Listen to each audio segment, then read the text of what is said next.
Baxın, çox yaxşı bir mövzu toxundunuz. Deyirsiniz ki, iqramaniya. İndiki dövr uşaqlar ancaq telefonlardadır da, yəni telefon, kompüter, planşetdə. Bax, burada bizi nə gözləyir? Yanaşma tərzine görə dəyişə bilər bu. Necə yəni? Yəni sualınız Bax, mən məsələn uşaqlar, mənim öz oğlum iqramaniya, biraz da ona iqramaniya deyəcəm. Çünki adam Minecraftın içindədir. Mən onu çıxarda bilmirəm orada. Orada öz şəxsi dünyasını inşa eləyir. Görün nəyə əskiy vermisiniz orada. Onun o həmin Minecraftda inşa elədiyi dünyaya baxın. Yəni uşağı əgər oradan çıxartmaq istəyiriksə, hər hansı bir asıllıqdan, o asıllığın içində nə yaşayır, nəyə gizlədir? Burada yaşaya bilmədiyi, orada yaşamaq istədiyi nədir? Birinci biz onu anlamalıyıq, sonra o bizi anlasın. Biz uşağın bizi anlamağını gözləmədən, bizim onu anlamağımızı göstərmədən istəyirik ki, o bizi anlasın. Yox.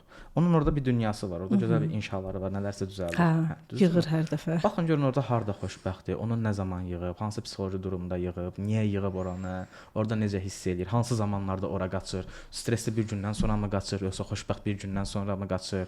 Stresli gündən sonra qaçırsa, deməli sizdən qaçır, xoşbəxt bir gündən sonra qaçırsa, qorxur ki, xoşbəxtlik tez düşər, xoşbəxtliyini artırmaq istəyir və çox nüanslar ola bilər.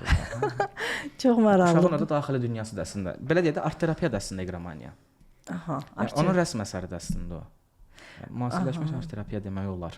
Olar. Amma bir məhdudiyyəti var da. Yəni mən düşünürəm ki, çox da olmamalıdır. Ümumiyyətlə heç bir şey qədərindən artıq olmamalıdır.